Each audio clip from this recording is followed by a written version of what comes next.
How to outsmart a malignant bully boss. That's the title of this video. A malignant bully boss is not just difficult. They use intimidation, threats, humiliation, unfair micromanagement, and sometimes covert sabotage to control people. They might yell, they might give impossible deadlines, they might spread rumors or blame you for things you didn't do. Unlike the charming narcissist, this boss is bluntly hostile and dangerous to careers and mental health. The good news is that bullies are predictable. They repeat patterns because intimidation works. Once you map those patterns, you can stop reacting and start controlling the game. This guide gives you clear, ethical, practical strategies, real-world moves you can use tomorrow, told in plain language and anchored by short stories. Mindset first, don't be a target, be a strategist. Let me give you a short story about the calm kettle. When Marco's manager exploded every Friday, the team waited nervously. Marco stopped waiting and started preparing. He kept a list of Friday topics and neutral answers ready. The manager's explosions lost steam because Marco no longer gave a reaction. The bully needed a reaction to feel powerful. When he didn't get it, he moved on.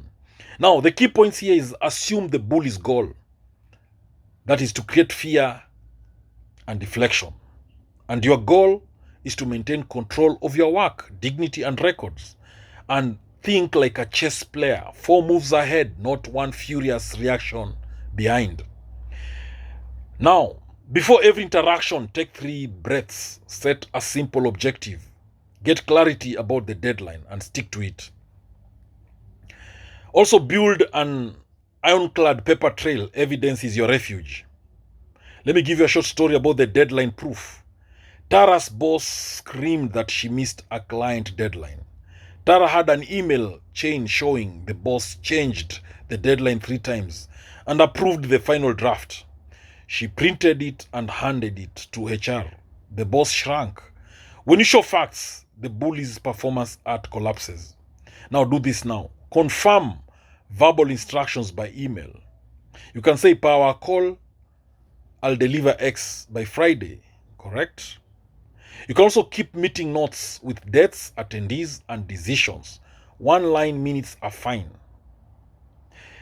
You can also save screenshots of chats, Slack messages, calendar invites, and attachments. If a bully gives impossible orders verbally, follow up immediately with an email summarizing what they asked and asking for confirmation. Keep a single chronological file named maybe boss issues with dated entries, 1 line each. It's easy to present and hard to dismiss. Remember, bullies count on emotion. Use short and emotional scripts that redirect, clarify, and protect you. Let me give you an example of short scripts. When yelled at publicly, you can say, I'd like to continue this in private. Let's set a time to discuss this with the facts. When blamed for someone else's error, you can say, I'm surprised to hear that. My notes show, and you give a fact. Can you review the timeline together? When given an impossible deadline, you can say, I can meet that target if we deprioritize the task. Or you add something. Now, which do you prefer? When threatened, you can say, I want to resolve this professionally. I'm documenting this conversation and will follow up in writing. You can also use the two-word pause.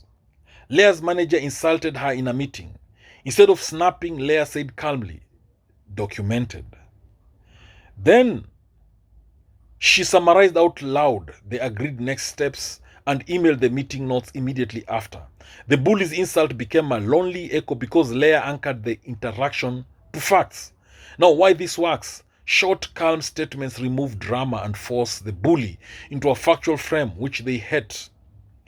Also, try to create witness. Don't be alone in the room. Bullies love one-on-one dominance. Change the stage.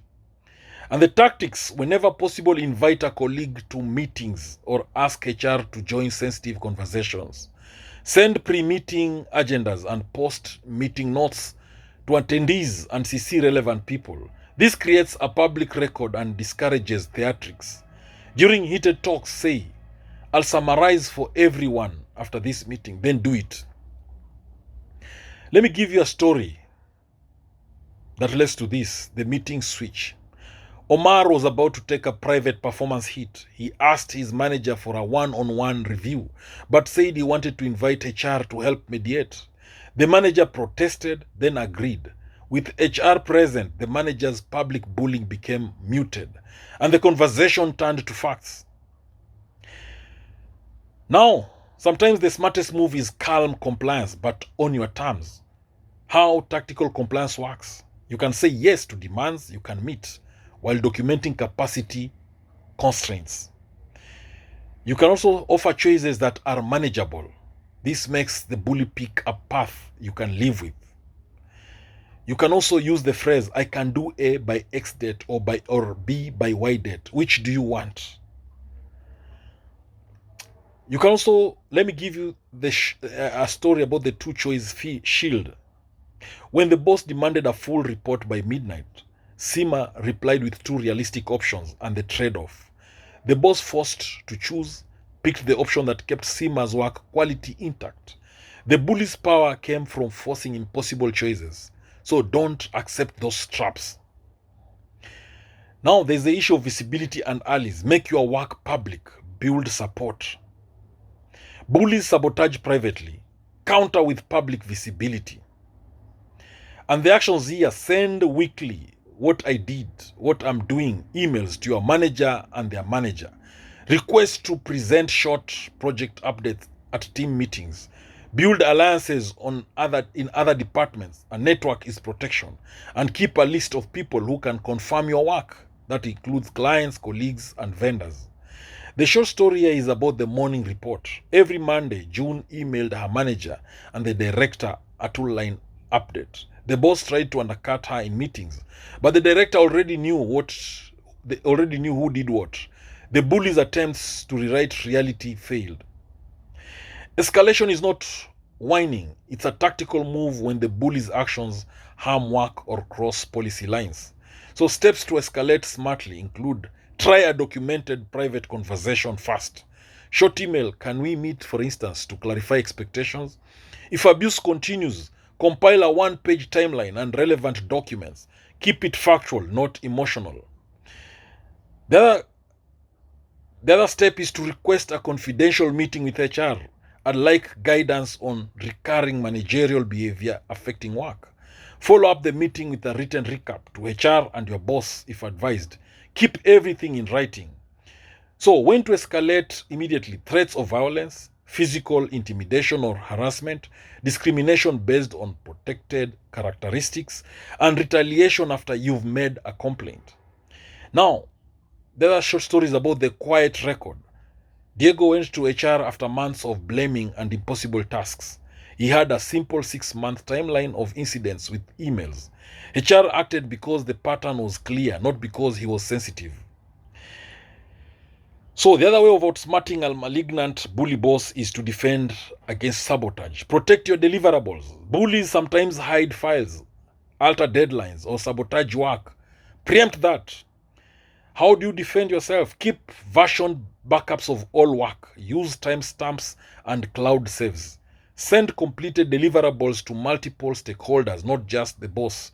If a file goes missing, email immediately. You can say, "I attached X on this date.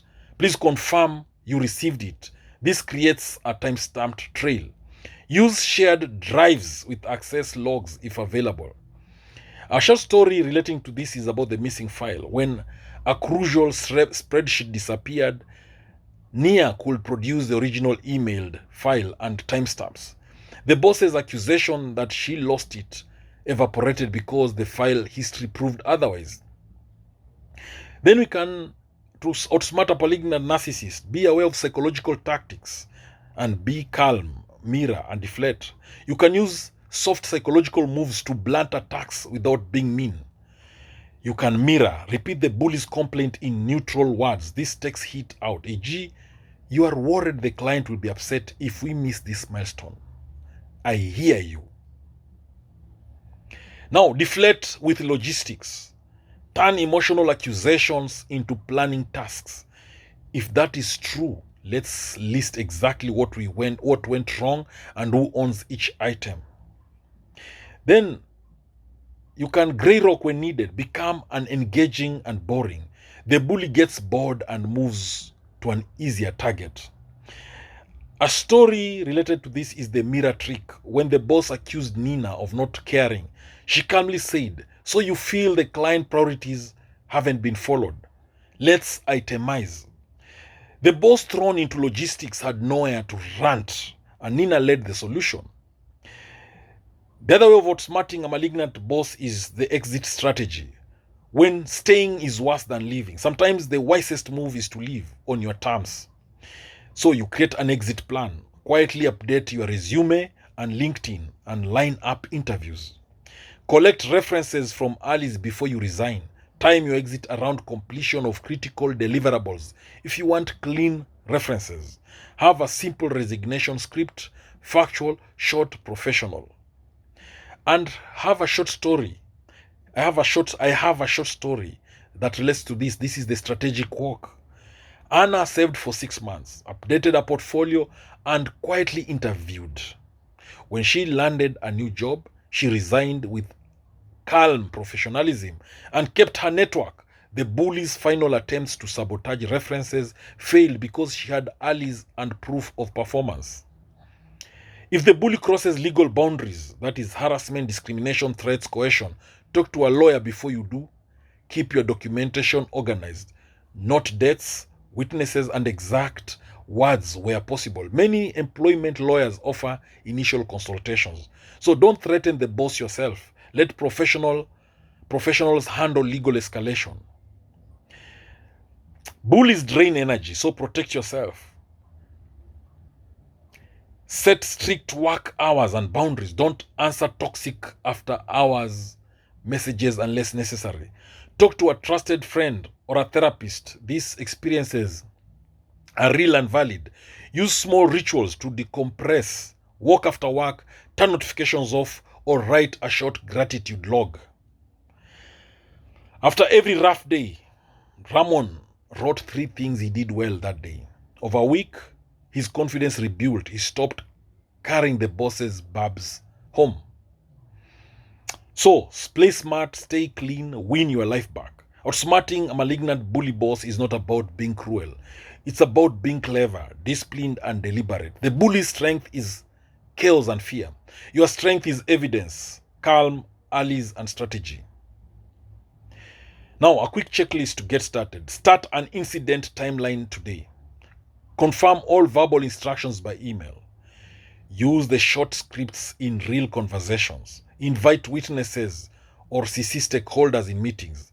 Back up all files and send deliverables publicly. Build visibility with weekly short updates. If abuse continues, bring a factual dossier to HR. Quietly prepare an exit plan if necessary. Take care of your mental health. Now, thank you for watching this video. I hope you've learned a thing or two. I hope you've learned a thing or two. Please subscribe to my YouTube channel if you've not done so. Thank you.